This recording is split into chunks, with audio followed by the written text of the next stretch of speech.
हर हर महादेव साथियों में अर्चना वर्मा आप सभी का अपने चैनल लव यू जिंदगी में स्वागत करती हूं। आप सुन रहे हैं मेरी लिखी कहानी वफा। अब हम करेंगे सीजन 2 का चौथा भाग। रणविजय ने तुरंत गाड़ी में लगे हुए ब्लूटूथ से अपना फोन कनेक्ट कर दिया। गाड़ी में लगे हुए स्पीकर पर निशांत मलिक की आवाज गूंजी। कहो रणविजय, क्या हाल है? उम्मीद करता हूँ मुझे भूले नहीं होगे। और तुम्हें ईशानी, तुम तो मुझे बिल्कुल नहीं भूल सकती। आखिर अभी भी अब पुराना हिसाब बाकी है हमारा। तुम्हारे रणविजय ने मुझे ढूंढने के लिए जमीन आसमान एक कर दिया, तो हमने भी सोचा बेचारा थक कर बैठ जाए, उससे पहले ही अपना पता दे देना चाहिए। क्यों फिर क्यों? ठीक किया ना निशांत मलिक, आखिर सांप बिल से बाहर आ ही गया ना। रणविजय ने गुस्से में अपनी पकड़ स्टीयरिंग पर मजबूत कर दी। वहीं निशांत मलिक की हरकतों को याद करके ईशानी के शरीर ने डर से एक झुंझुरी सी ली। वह निशांत मलिक की आवाज, उसके आने की कदमों की धमक बिल्कुल नहीं भूल सकती थी। आखिर उसने 12 साल तक इन दोनों भाइयों के कैद में जबरदस्त मानसिक और शारीरिक दबाव में बिताए थे। ऐसा तुम्हें लगता है रणविजय? शायद तुम्हें पता नहीं। चलो कोई बात नहीं, मैं ही तुम्हें बता देता हूँ। ये सांप तुम्हारी जिंदगी को डसकर फिर से वापस अपने बिल में जा चुका है। अब बस तुम बैठकर लकीर पीटते रहो। निशांत मलिक दुष्टता से हंसते हुए बोला। क्या? अपनी जिंदगी का नाम सुनकर रणविजय के पर तेजी से ब्रेक पर पड़े और गाड़ी झटके से रुक गई। वही ईशानी का बदन डर से कांपने लगा। रणविजय ने जब पास बैठी हुई ईशानी के बदन में इस तरह से हरकत महसूस की तो उसने तुरंत ईशानी के हाथ पर अपना हाथ रख दिया और आंखों से ही उसे शांत रहने का इशारा किया। सीधी सीधी बात बता मलिक की औलाद, क्या किया है तूने इस बार मेरी जिंदगी के साथ? अगर गलती से भी मेरी जिंदगी को एक खरोच भी आई ना, तो तेरी बहुत बुरी दुर्गति करूंगा। अपने भाई का हश्र तो तू भूला नहीं होगा।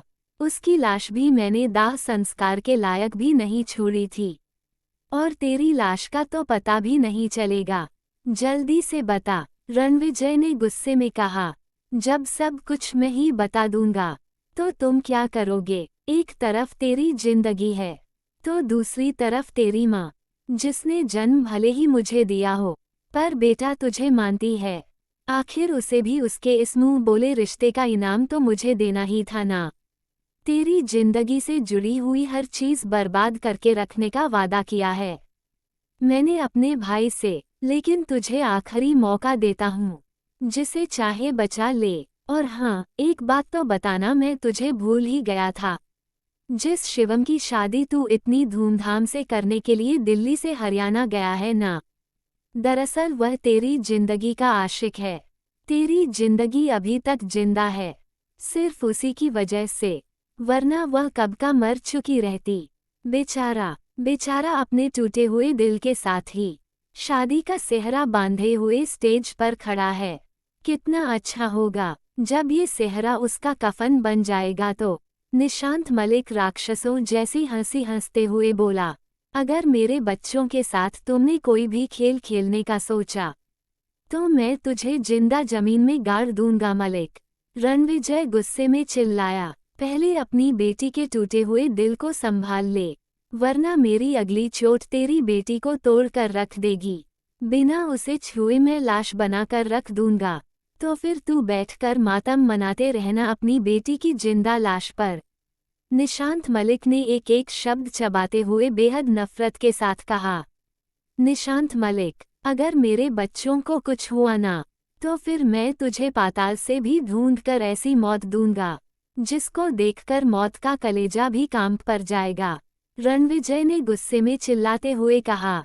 लेकिन निशांत मलिक ने रणविजय की बात सुने बगैर ही फोन काट दिया। निशांत मलिक की बातों को सुनकर रणविजय बिल्कुल परेशान सा हो गया। उसके आंखों के आगे बार बार शिवम और शिवी का मुरझाया हुआ चेहरा आ रहा था। वो समझ सकता था कि उन दोनों के बीच कुछ ना कुछ फीलिंग्स जरूर है, लेकिन जब शिवम ने खुद उससे शादी के लिए इनकार कर दिया था तो वह क्या बोलता। लेकिन उसने कभी भी यह नहीं सोचा था कि शिवम के इनकार के पीछे कोई वजह हो सकती है। और वह वजह भी इतनी बड़ी। आखिर निशांत मलिक ने क्या कहकर शिवम को डरवाया था? शिवम इतनी जल्दी डरने वालों में से तो था नहीं। तो फिर क्या बात हो गई थी? और ऐसी कौन सी जरूरी बात मॉम को पता लग गई है जो मम्मा इतनी इमरजेंसी में मुझे बुला रही है? कहीं फूड पॉइजनिंग के पीछे इन लोगों ने मॉम को जहर देने का प्रयास तो नहीं किया है? कहीं मॉम को जहर देने के पीछे निशांत मलिक का तो हाथ नहीं? जरूर यही होगा। तभी अनन्या भाभी वहां से भाग निकली हैं और मम्मा आईसीयू में है। ये लोग और कुछ बड़ा प्लान कर रहे हैं। ये लोग अपने प्लान को सफल करे उसके पहले मुझे अपने पूरे परिवार को प्रोटेक्ट करना होगा। लेकिन कैसे? रणविजय का दिमाग तेजी से इन सब चीजों को सोच रहा था। वह बीच रास्ते तक आ चुके थे। जितना दूर वापस हरियाणा था उतना ही दूर का सफर उन्हें आगे साधना जी के पास पहुंचने के लिए दिल्ली तक का था। रणविजय समझ नहीं पा रहा था कि उसे क्या करना चाहिए। उसने तुरंत अपना फोन अपने हाथ में उठा लिया। तभी उसके कानों में ईशानी की आवाज सुनाई पड़ी। मुझे लगा था कि कुछ ऐसा ही हो रहा होगा। ईशानी ने कांपती हुई आवाज में कहा, हमारा शिवम हमारी शिवी के साथ कभी धोखा नहीं कर सकता। कुछ तो बात जरूर है। इससे पहले कि निशांत हमारे शिवम को कुछ नुकसान पहुंचा दे, तुम वापस चलो, जल्दी चलो। रणविजय, ईशानी ने लगभग कांपती हुई आवाज में रणविजय का हाथ पकड़कर कहा, तुम बिल्कुल शांत रहो, कुछ नहीं होगा हमारे बच्चों को। मैं अभी जिंदा हूँ, मेरे दिल की धड़कन चल रही है, यानी मेरी जिंदगी सुरक्षित है। रणविजय ने ईशानी के चेहरे को अपने दोनों हाथों में थामते हुए कहा। रणविजय की आंखों में देखते हुए ईशानी ने हाँ में सिर हिलाया। रणविजय ने वापस गाड़ी मैरिज प्लेस की तरफ मोड़ दी, जहां ऑलरेडी बहुत हंगामा मचा चुका था। रणविजय ने सबसे पहले अपने गार्ड को फोन लगाया और साधना जी का बेहतर इलाज करवाने के लिए इंस्ट्रक्शन दिए। साधना जी की सुरक्षा और उनके इलाज के तरफ से निश्चिंत होकर रणविजय अब वापस मैरिज हॉल की तरफ निकल चुका था, जहां कि जो कुछ हुआ था उसके पैरों से के नीचे से जमीन खींचने के लिए पर्याप्त था। क्या हुआ था कि वहां जानने के लिए बने रहे अगले भाग तक। तब तक के लिए वीडियो को लाइक और चैनल को सब्सक्राइब करना मत भूलिएगा। खुश रहिए, स्वस्थ रहिए, मस्त रहिए और यही यूट्यूब पर मिलते हैं अगले भाग के साथ। हर हर महादेव।